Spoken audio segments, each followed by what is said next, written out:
दास दास म्हणता, माते कशाचे भय. रामा जाईन ज्या स्थळी सुख घना, होईल तेथे जय.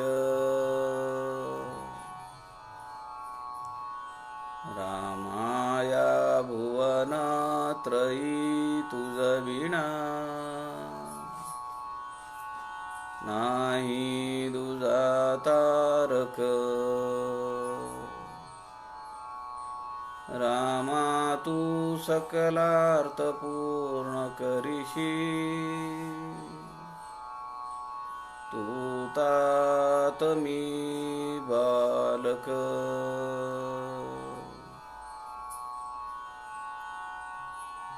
शुका सारिखे पूर्ण वैराग्य ज्याचे, वसिष्ठा परी ज्ञान योगेश्वराचे.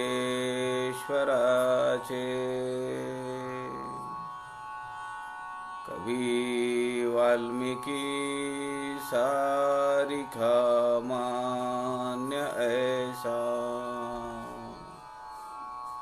नमस्कार माझा सद्गुरु रामदासा. जय जय रघुवीर समर्थ सब संतन की जय.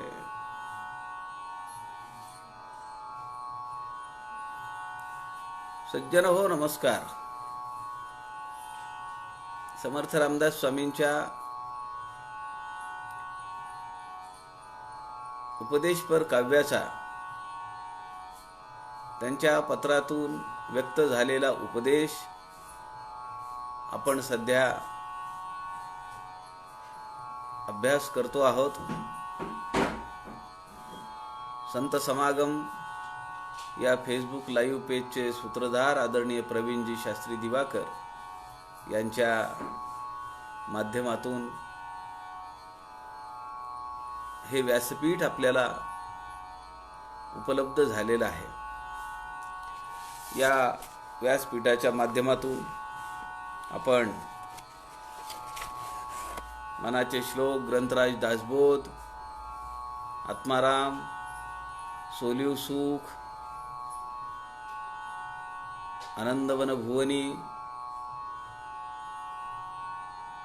समर्थांची करुणाष्टक, त्यानंतर समर्थ रामदास स्वामींची उपदेशपर काव्य यांचं चिंतन करण्याचा प्रयत्न करतो आहोत. समर्थ रामदासांचं असंच एक पत्र आहे की ज्या पत्राबद्दल मला असं नेहमी वाटतं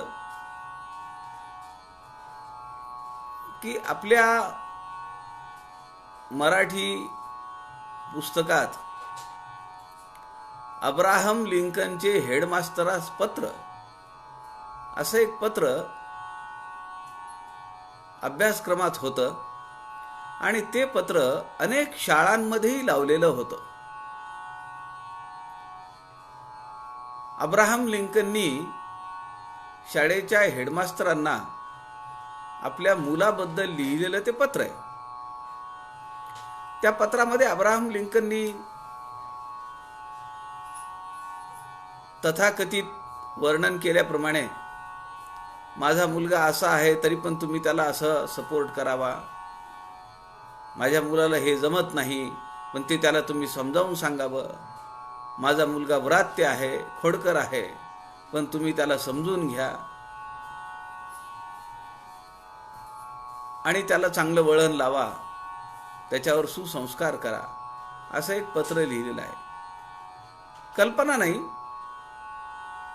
वस्तुस्थिती काय आहे, खरोखर ते अब्राहम लिंकनचं आहे का त्याच्या नावावर खपवलं गेलेलं आपल्यापैकीच एखाद्या साहित्यिकाने हे पत्र लिहिलेलं आहे.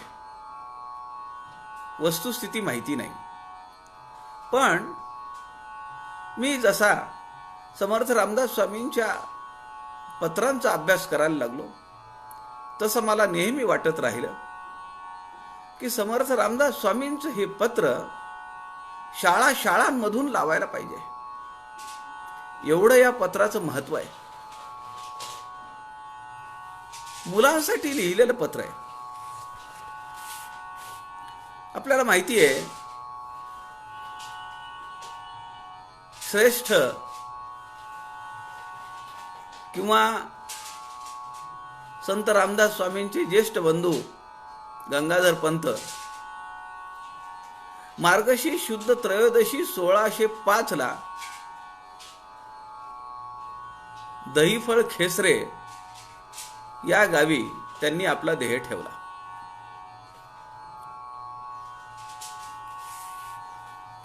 आणि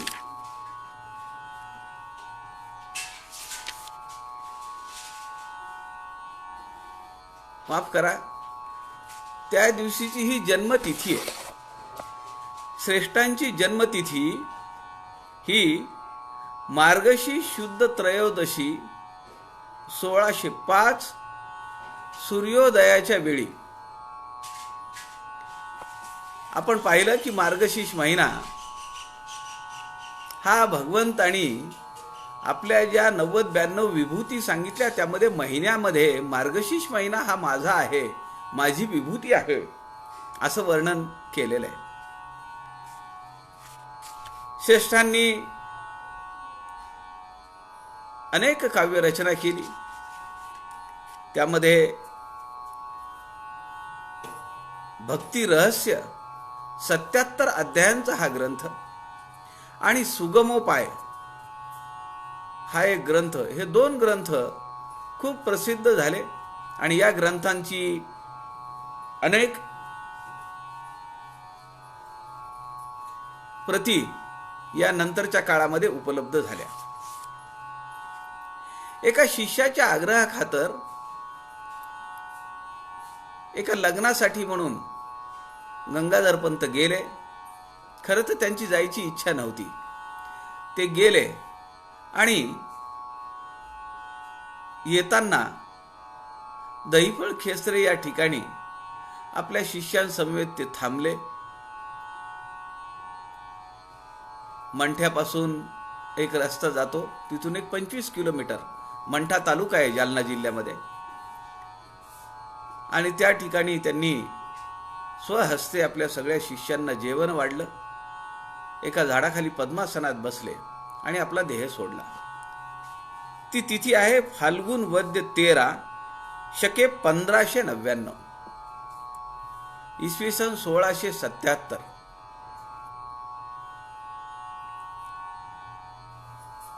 गंगाधर पंत गेल्यानंतर त्यांचे चिरंजीव रामजी आणि श्यामजी हे दोघच उरले आहेत.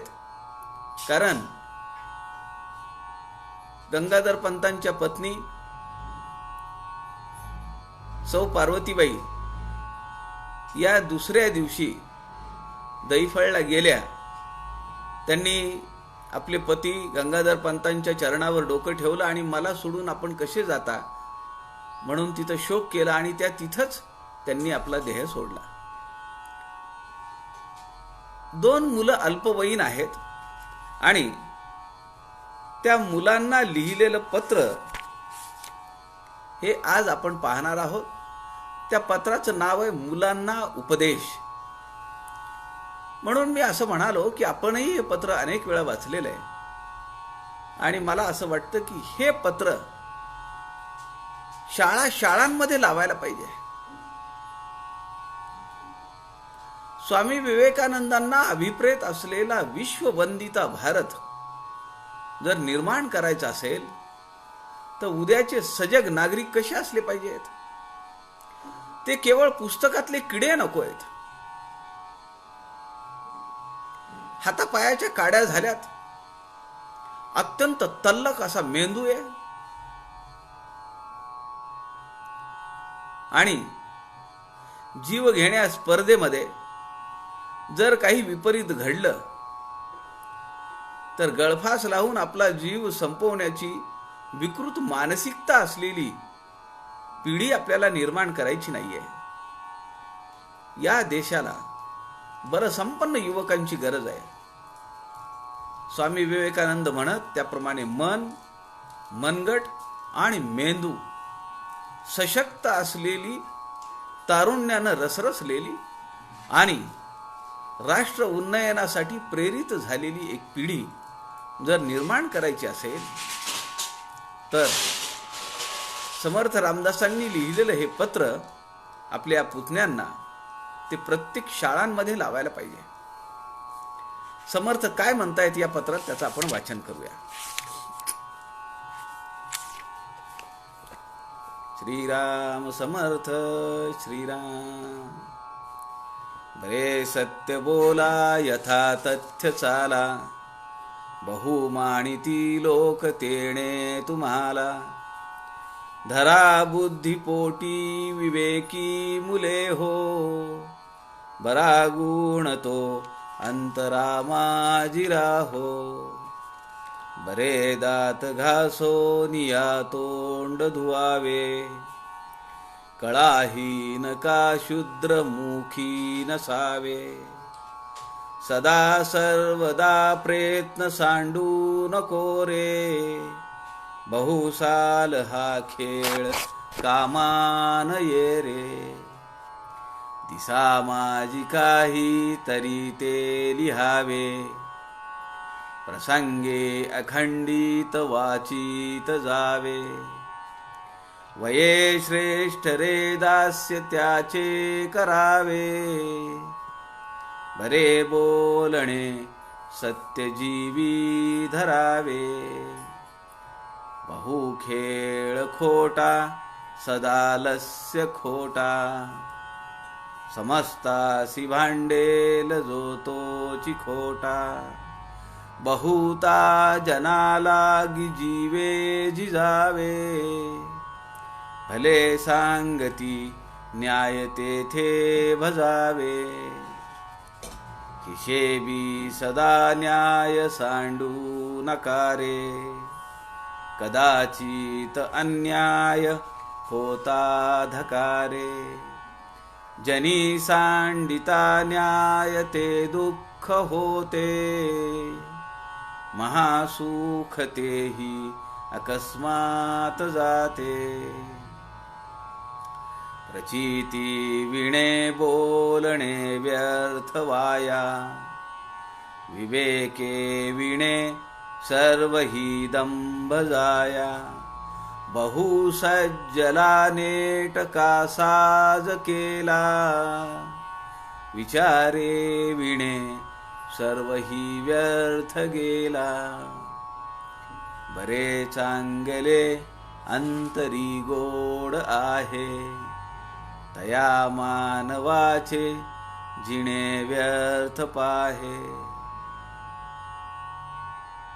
बरे चांगले अंतरी गोड नाही, तया मानवाचे जिणे व्यर्थ पाही. वरी चांगले अंतरी गोड आहे, तया लागी कोणी तरी शोधित आहे.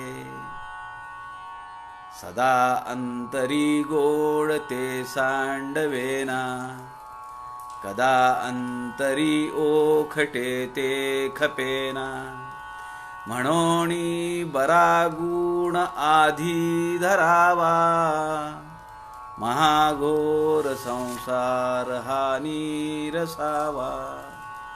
भला रे भला बोलती ते करावे, बहुता जनांच्या मुखे एश घ्यावे.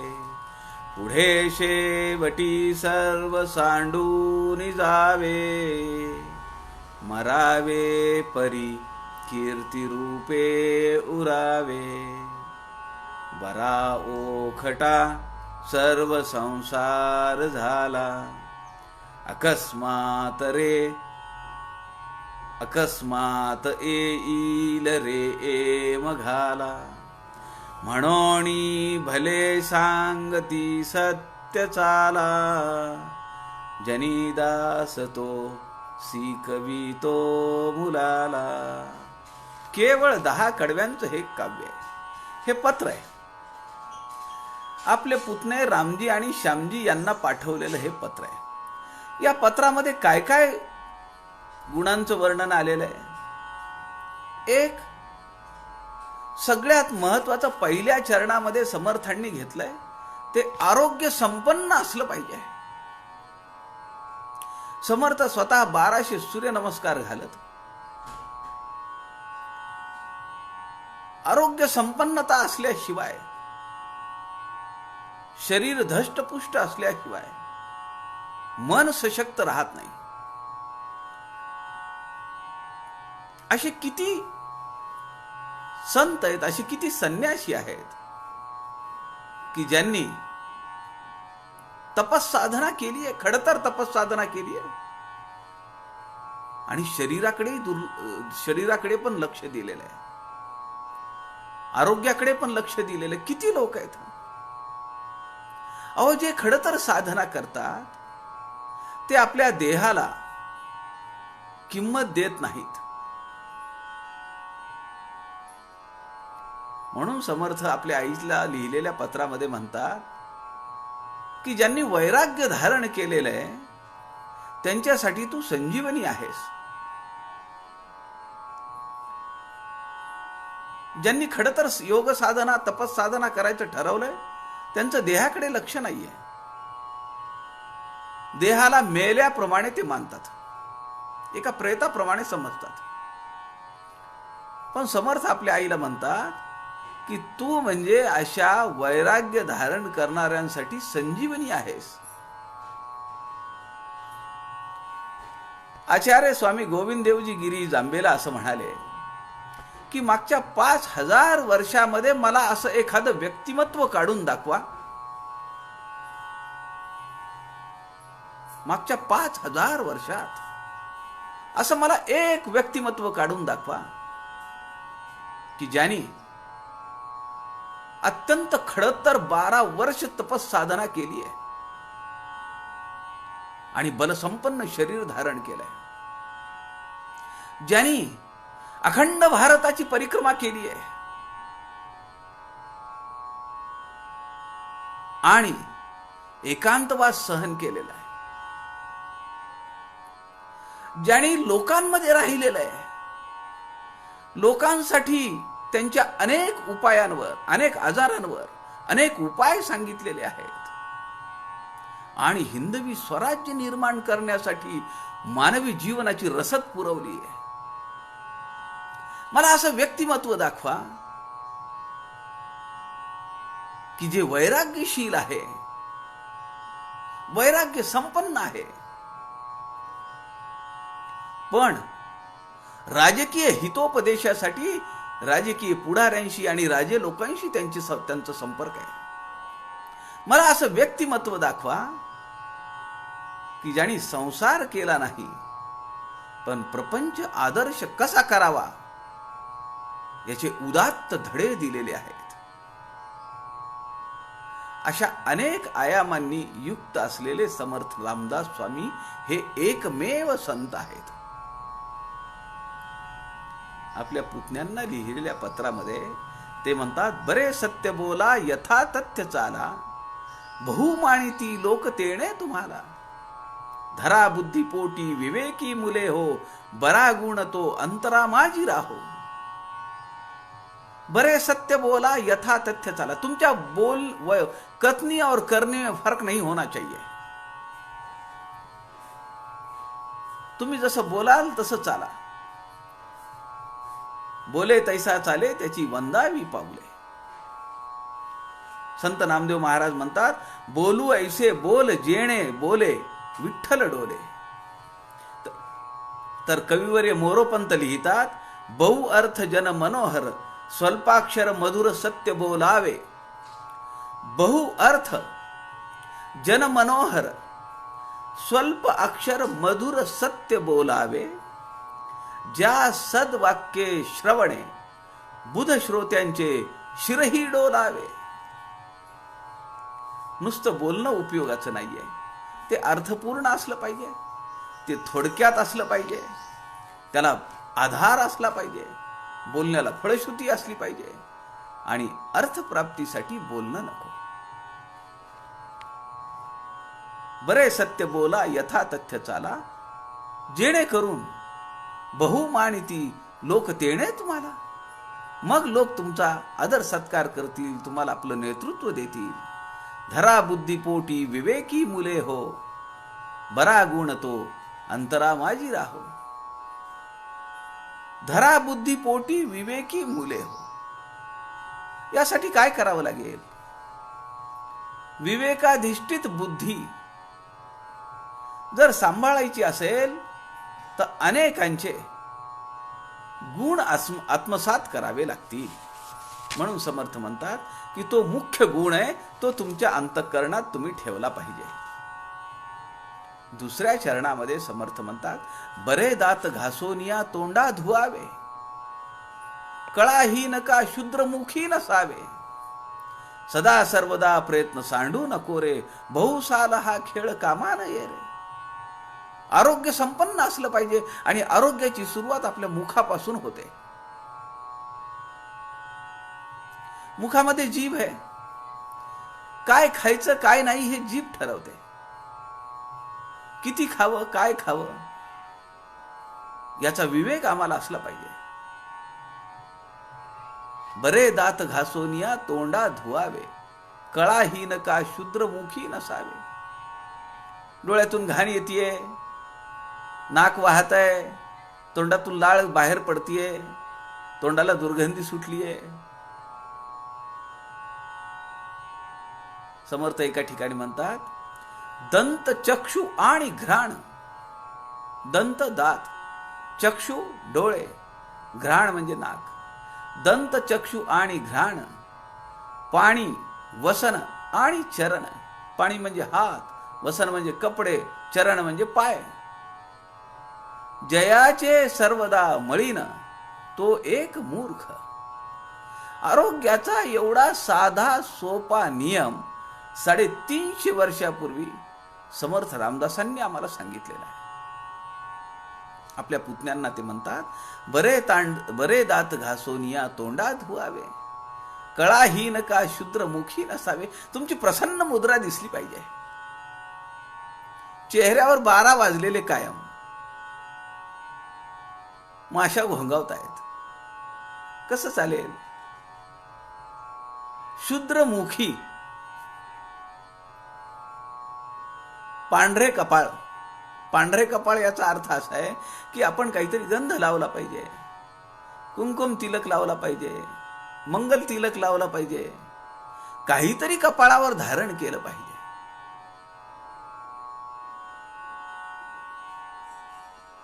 कळाहीन का शूद्रमुखी नसावे, सदा सर्वदा प्रयत्न सांडू नको रे, बहुसाल हा खेळ कामा नये रे.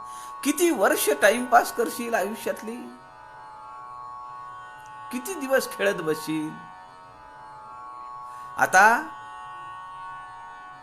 दादा नाहीयेत, श्रेष्ठ नाहीयेत, वहिनी साहेब नाहीयेत, मग आता तुम्ही कसं राहिलं पाहिजे? एका अर्थाने खरं तर हे गरज आहे का पुतण्यांना उपदेश समर्थ रामदासांनी लिहायची? पण प्रसंगोपात जसं समर्थ म्हणतात की समर्था तुझे काय उत्तीर्ण व्हावे, माझ्याकडनं भक्ती नाही झाली, माझ्याकडनं ज्ञान संपन्न नाही करता नाही आलं, माझ्याकडनं काही विवेक नाही करता आला, हे समर्थ रामाला म्हणतात. ते तुमच्या आम्हाला डोळ्यासमोर धरून म्हणतात. तसं रामजी आणि श्यामजींना लिहिलेला, पुतण्यांना केलेला उपदेश या माध्यमातून अनेक मुलांना, उद्याचे जे नागरिक होणार आहेत, सजग नागरिक होणार आहेत, आजच्या सगळ्या बाळांना या पत्रातून समर्थ रामदास स्वामी उपदेश करतायत. सदा सर्वदा प्रयत्न सांडू नको रे. All the time, all the places. अथक प्रयत्न असले पाहिजेत, अचूक प्रयत्न असले पाहिजेत, अभ्यास केला पाहिजे. बहुसाल हा खेळ कामा नये रे. किती दिवस खेळत बसणार? टाइमपास नको. कठोर परिश्रम केल्याशिवाय आपल्याला पर्याय नाहीये. केल्याने होत आहे रे, आधी केलेची पाहिजे. त्याप्रमाणे आळस काढा, प्रयत्न करा, अभ्यास करा, शरीर मन सतेज ठेवा, प्रसन्न ठेवा, आरोग्यदायी ठेवा. दिसा माझी काही तरी ते लिहावे, प्रसंगे अखंडित वाचित जावे. वये श्रेष्ठ रे दास्य त्याचे करावे, बरे बोलणे सत्य जीवी धरावे. हे चौथ्या चरणामध्ये बरे आणि सत्य ह्या दोन्हीला बोलणे हा शब्द उपयोगी पडतो. बरे बोलणे, सत्य बोलणे, जीवी धरावे. समर्थ म्हणतात दिसा माझी काहीतरी ते लिहावे. आम्ही काहीतरी लिहिलं पाहिजे. पानं 2 पानं, फार काहीच नाही आम्हाला अभ्यास करता येत. आज दिवसामध्ये काय घटना घडल्या ह्या तरी आपण 4 ओळी लिहू शकतो का नाही? मी मागच्या वर्षी नागपूरला गेलो होतो तात्या गाडगिळांकडे. आपले मार्गदर्शक माजी संचालक पूजनीय तात्यासाहेब गाडगिळांकडे मी गेलो होतो. नुकताच त्यांचा वाढदिवस झाला होता. त्यांनी मला त्यांची डायरी काढून दाखवली. ते मला म्हणाले, आजही मला किती लोकांचे फोन आले, शुभेच्छा आल्या, त्या मी लिहून ठेवल्या डायरीमध्ये आणि हे मी नेहमी करतो. त्या डायरीमध्ये बाकीचंही खूप लिहिलंय म्हणाले, पण तू फक्त हे एवढं पान वाच. जवळपास 40-42 जणांची नावं होती आणि सकाळी 6:45 वाजल्यापासून वेळेसहित 6:40 कुणाचा फोन आला शुभेच्छा देण्यासाठी, एवढं त्यांनी लिहून ठेवलं होतं. वयाची 90 वर्ष पूर्ण झालेली आहेत आणि ते स्वतः डायरीमध्ये लिहून ठेवतायत. आम्ही काय लिहितो? आम्ही आमचा स्वाध्याय लिहिलं पाहिजे, किमान 1 पान रोज. आम्ही कशाचं तरी चिंतन लिहिलं पाहिजे. एखादा अभंग घ्या, तुकाराम महाराजांची गाथा घ्या, त्यातला अभंग घ्या, ज्ञानेश्वरीतल्या 2 ओव्या घ्या, त्यावर लिहून काढा. गीतेतला एखादा श्लोक घ्या, त्यावर लिहून काढा. आज आलेला सुविचार त्यावर लिहून काढा. आज घडलेल्या घटना त्या तरी लिहिता येतील का नाही? 1 पानभर, फार मथळा नाही लिहायचा.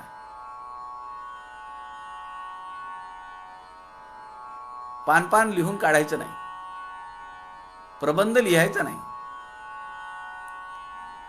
पण मुद्दे तरी लिहिता येतील का नाही? लिहिण्याची सवय असली पाहिजे. दररोज लेखनाचा सराव आम्ही ठेवला पाहिजे. दररोज जर लिहिणं असेल तर आम्हाला पेन सापडेल, तर आम्हाला कागद सापडतील, तर आम्हाला लिहिता येईल. समजा आपण जर वर्ष 6 महिने काहीच लिहिलं नाही तर आपल्याला लिहिणं सुद्धा 2 वाक्य अवघड जाईल. आपण लिहिताना वाचतो, वाचल्यानंतर पुन्हा लिहितो, म्हणजे लिहिण्यामुळे एकच विचार 2-3 वेळा तो आपल्या अंतःकरणावर संस्कार करतो. कसं लिहावं, काय लिहावं, काय लिहू नये, किती लिहावं, हे लिहिण्यामुळे कळतं. म्हणून समर्थ म्हणतात, दिसा माझी काही तरी ते लिहावे, प्रसंगे अखंडित वाचित जावे. अनेक ग्रंथ वाचले पाहिजे, त्यातून आपल्याला संदर्भ समजतो. मी परवा 2 दिवस आपल्याला पत्र शंभू राजा सांगितलं. संभाजी महाराजांना लिहिलेलं समर्थ रामदासांनी पत्र सांगितलं. त्याला मी 2-3 ग्रंथांचे आधार घेतले. विजयराव जोशी आहेत, विजय महाराज, त्यांचं मी शककर्ते शिवराय 2 खंड ते चाळले. आदरणीय बाबासाहेब पुरंदरे, राजा शिवछत्रपती, ते चाळलं.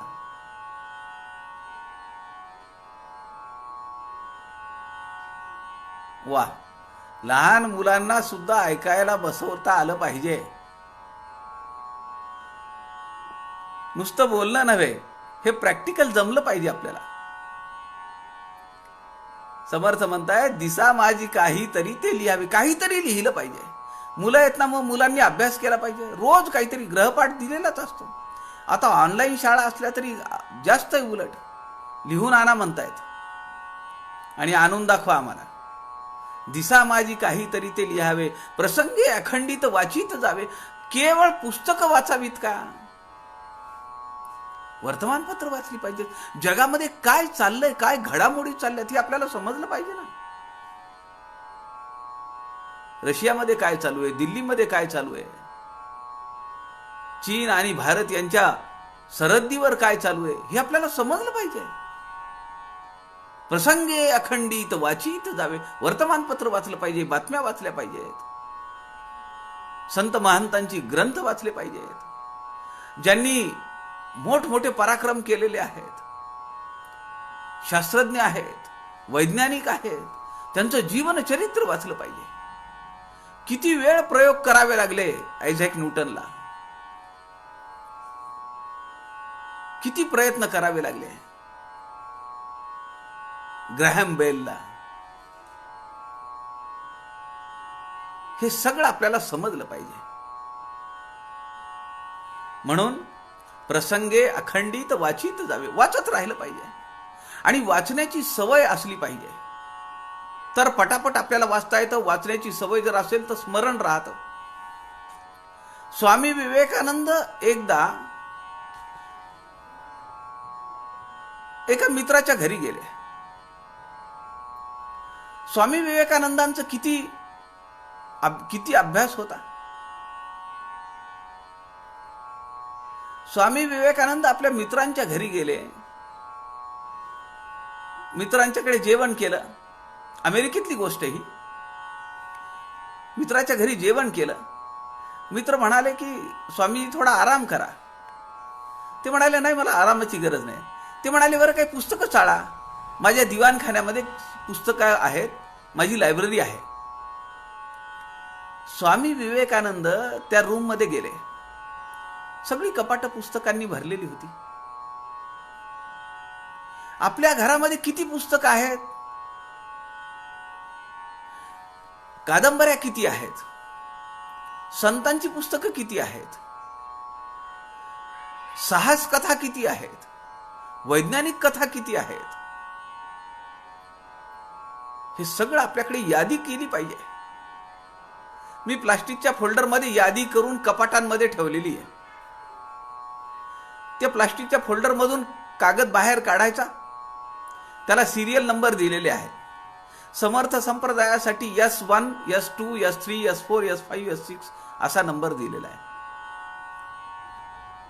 प्रभू श्रीरामचंद्रांविषयी जे ग्रंथ आहेत त्याला R नंबर दिलेला, R1, R2, R3, R4. कथा कादंबऱ्या आहेत त्यांना नंबर दिलेले आहेत.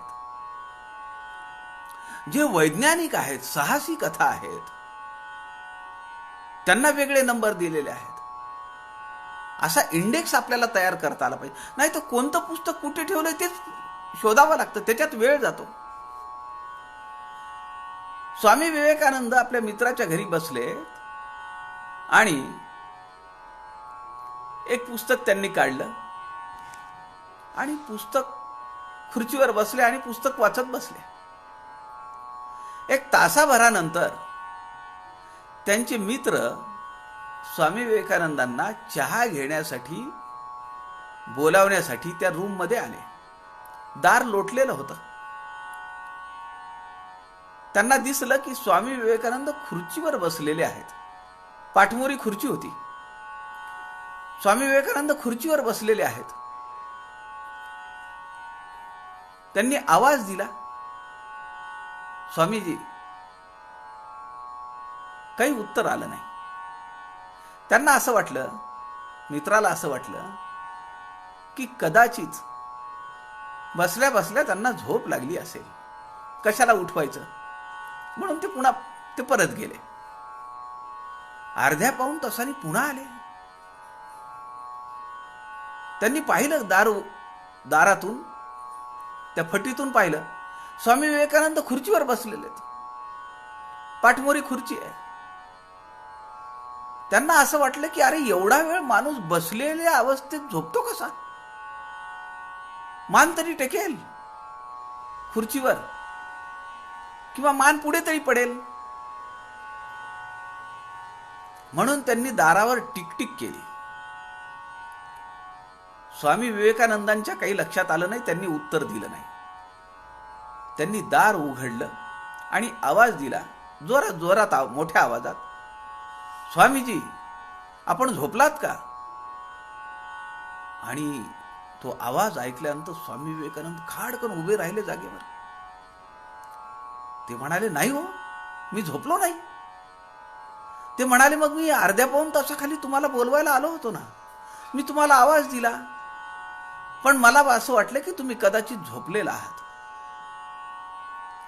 स्वामी विवेकानंद म्हणाले माफ करा, माझ्याकडून प्रमाद घडला, माझी चूक झाली की तुम्ही मला बोलवायला आलात आणि मी तुम्हाला प्रतिसाद दिला नाही.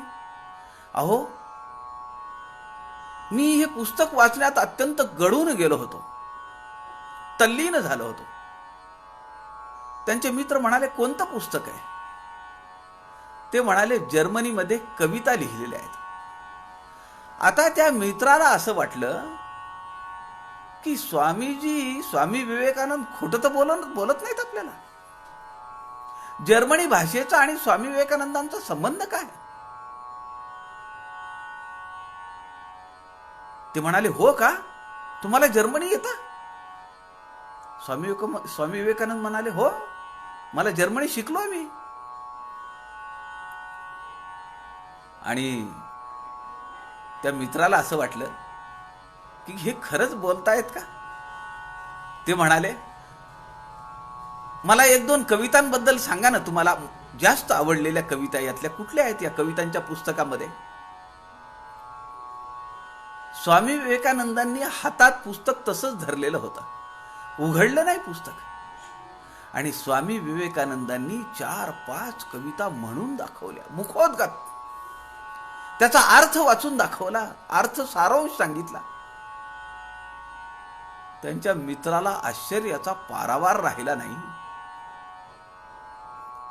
त्याला एवढं मोठं आश्चर्य वाटलं, काय माणूस आहे स्वामी विवेकानंद. यांना जर्मनी भाषा येते, हे इथं 1-1.5 तासापासून ज्या जर्मनी भाषेतल्या कविता वाचतायत आणि आता पुस्तक बंद आहे आणि ते कविता मला मुखोद्गत म्हणून दाखवतायत. काय पाठांतर आहे. आपले माजी पंतप्रधान PV नरसिंहराव, 15 भाषा त्यांना येत होत्या. समर्थ संप्रदायामध्ये अत्यंत ऊर्जस्वल स्वरूपाचं काम करणाऱ्या मनीषा बाठे आहेत पुण्याला. भारतभर फिरल्या, संशोधन करतात.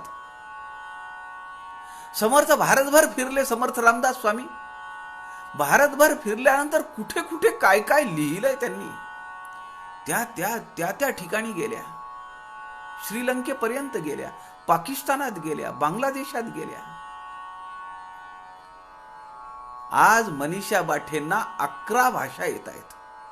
11 भाषा. मी तेलुगू मधला दासबोध त्यांना पाहिजे होता म्हणून पाठवला.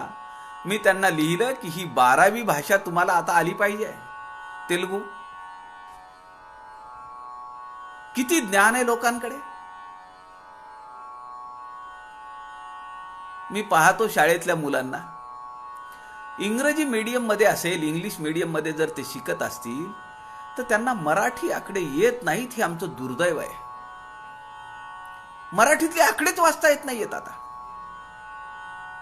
तुम्ही सांगा 447 लिहा म्हणून, लिहू शकत नाही. मुलांना मराठी आली पाहिजे, हिंदी आली पाहिजे, इंग्रजी आली पाहिजे, किमान 3 भाषा महाराष्ट्रातल्या मुलाला. म्हणून आपण विचार केला पाहिजे की आमची नातवं, आमच्या घरातली मुलं, त्यांना भाषा अनेक आल्या पाहिजेत. जेवढ्या भाषा अनेक येतील तेवढं पाठांतर वाचेल, तेवढं वाचन वाढेल, तेवढं लिखाण वाढेल. आणि जेवढं लिखाण वाढेल तेवढं आपलं अक्षर जसं समर्थ म्हणतात, कळाहीन का बा शूद्रमुखी नसावे, त्याप्रमाणे आपलं लेखन हे मोत्यासारखं टप टप टप टप एका एका मोत्यासारखं आपलं अक्षर असलं पाहिजे. आपल्या अक्षरावरून आपलं अक्षर पाहून समोरच्या माणसाला वाटलं पाहिजे कुणी लिहिलं हे, त्यांना भेटलं पाहिजे. समर्थ म्हणतात लेखन क्रियेमध्ये मोहन पडे ऐसे करावे, त्याला वाटलं पाहिजे, मोह झाला पाहिजे की कुणी लिहिलं हे, काय अक्षर सुरेख आहे हो, काय सुबक सुंदर अक्षर आहे, असं वाटलं पाहिजे. म्हणून तिसा माझी काही तरी ते लिहावे, प्रसंगे अखंडित वाचित जावे. वये श्रेष्ठ रे दास्य त्याचे करावे, जे आपल्यापेक्षा वयाने मोठे आहेत त्यांना नमस्कार करा असं सांगावं लागते आजकालच्या मुलांना. मुलं नमस्कार करत नाहीत, स्वतःहून तर करत नाहीत आणि सांगितल्यानंतरही करत नाहीत. मी एका घरामध्ये गेलो होतो आणि त्या आजी म्हणाल्या होत्या काकांना नमस्कार कर. त्या मुलाच्या काही मनात नव्हतं आणि त्या सारखं त्याच्या मागे लागत होत्या. शेवटी मलाच राहवलं नाही, मी विषय बदलला. मी उठून त्याच्याजवळ गेलो. तो ज्या टेबलवर बसलेला होता त्या टेबलवर मी जाऊन त्याची पुस्तकं चाळली आणि विषयांतर केलं. पण आजी म्हणतायत आणि नातू आपला उठून नमस्कार करत नाही. हे नमस्कार घेणाऱ्याची ऑकवर्ड पोझिशन आहे. किती भाषा येत आहेत त्याचं उदाहरण आपण पाहतो आहोत. German, Latin, Greek, Dutch, English, Marathi, Hindi यांचा अभ्यास चालू आहे.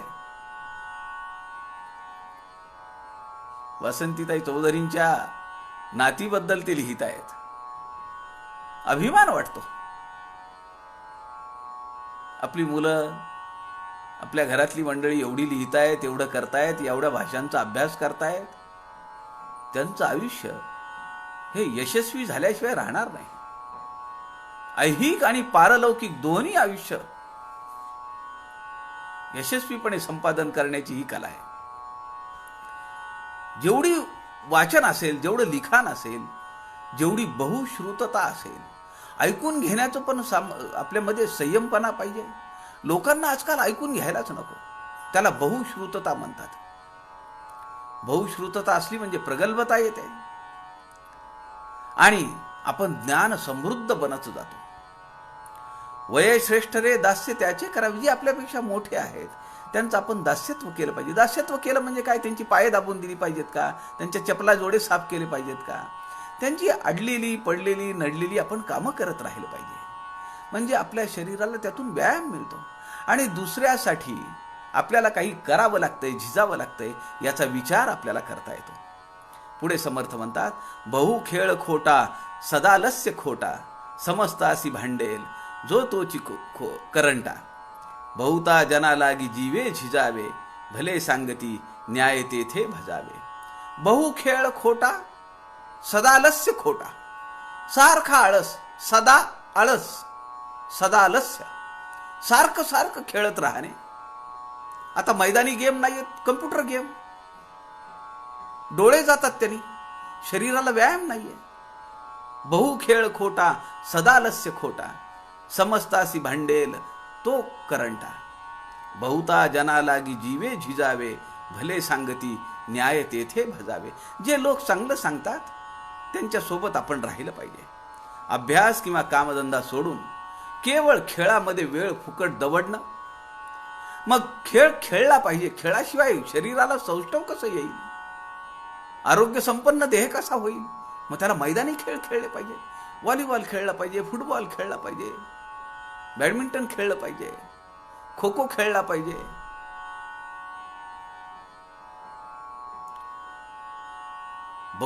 बहुता जना लागी जीवे झिजावे, भले सांगती न्याय तेथे भजावे.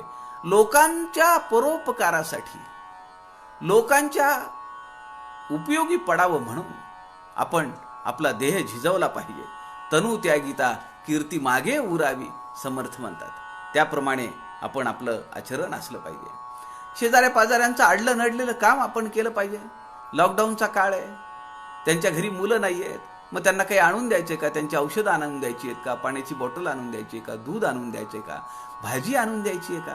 काही बँकेतली कामं आहेत का? ती आपण मुलांनी अशा सिनियर सिटीजन्सची केली पाहिजेत. हिशेबी सदा न्याय सांडू नका रे, कदाचित अन्याय होता धकारे.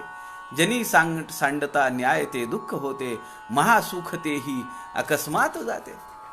कुलकर्णी पण आलेला आहे वडिलांपासून श्रेष्ठांकडे, श्रेष्ठांपासून पुतण्यांकडे, रामजी श्यामजींकडे. तेव्हा समर्थ म्हणतायत हिशेबी सदा न्याय सांडू नका रे. तुम्ही हिशेबी असलं पाहिजे, तुम्ही न्यायी असलं पाहिजे. कुणावर अन्याय होता कामा नये. 7-12वर नावं लावायची आहेत, जमीन जुमला मोजायचा आहे, घराची मोजणी करायची आहे, घराला टॅक्सेस लावायचे आहेत. ह्याच्यामध्ये तुम्ही कुठेही बेहिशेबीपणा करू नका, कुणावरही अन्याय करू नका. समर्थ आपल्या पुतण्यांना उपदेश करतायत. हिशेबी सदा न्याय सांडू नका रे. आपल्या आई वडिलांनी आपल्याला काही पैसे दिलेत, असू दे तुझ्याकडे पैसे, काही खर्च करायचा आहे, काही वस्तू आणायच्या आहेत, त्याचा हिशोब आपल्याकडे पाहिजे. किती रुपये दिले होते? 200 रुपये दिले होते. 4 वस्तू आणल्या, भाजी आणली, दुकानातलं सामान आणलं, एक दुधाचं पाकिट आणलं, किती पैसे जमले? त्याचा हिशोब कागदावर करून आपण आई वडिलांच्या हातात ठेवला पाहिजे. हिशेबी सदा न्याय सांडू नका रे, कदाचित अन्याय होता धकारे. अन्याय जर तुम्ही कुणावर कराल तर आपल्याला धक्का पोचतो, समोरच्या माणसाला वाईट वाटतं. जनी सांडिता न्याय ते दुःख होते, महासुख ते ही अकस्मात जाते. अन्याय जर कुणावर झाला तर त्याचं सुख हिरावून घेतल्यासारखं होईल, त्याला दुःख होईल. मग त्या दुःखाचे भागीदार आपण आहोत. ते पापकर्म आपल्या माथी पडेल. म्हणून आपण समन्यायी असलं पाहिजे, हिशेबी असलं पाहिजे. आपण शाळांमध्ये लाखो रुपये फीस भरतो, मग फीस भरल्यानंतर आपल्याला त्या शुल्कापोटी, त्या पैशापोटी मिळणाऱ्या सगळ्या वस्तू बरोबर मिळतात का? आपलं शिक्षण चांगलं होतंय का? ज्या वस्तूसाठी आपण पैसे मोजतो आहोत त्याचा आपल्याला पुरेपूर फायदा घेता आला पाहिजे. याला म्हणतात हिशेबी असणं. मुलांनी जीवनामध्ये कसं वागावं त्याचं वर्णन समर्थ रामदास या पत्रामध्ये करतायत. हे पत्र शाळांमध्ये लावलं पाहिजे, मुलांनी पाहिजे. समर्थ हृदय नानासाहेब देव म्हणतात, जेव्हा वेळ मिळेल तेव्हा तेव्हा हे पत्र मुलांनी वाचत राहिलं पाहिजे. नानासाहेब देवांनी लिहिलेलं वाक्य आहे समर्थ चरित्रमध्ये. जेव्हा जेव्हा मुलांना वेळ मिळेल तेव्हा तेव्हा हे पत्र त्यांनी वाचलं पाहिजे. मुलांना उपदेश, पुतण्यांना उपदेश. 10 कडव्यांचं हे पत्र आहे. आज आपली 5 कडवी झालेली आहेत, उरलेली कडवी उद्या घेऊया. आज समर्थ विद्यापीठाची एक बैठक आहे, त्यामुळे एक 5-10 मिनिटं आजचं हे सत्र, नाहीतरी आपल्याला पुढचे 5 श्लोक काही आता उरलेल्या 10-15 मिनिटांमध्ये होणार नाहीत. उद्या आपण ही 5 चरण या पत्रातले आणि एक दुसरं पत्र असं आपण उद्याच्या दुपारी 3च्या सत्रामध्ये पूर्ण करूया. आपल्या सगळ्यांच्या हृदयस्थ परमेश्वरास नमस्कार करतो. झालेली सेवा समर्थांच्या चरणी अर्पण करतो. जय जय रघुवीर समर्थ.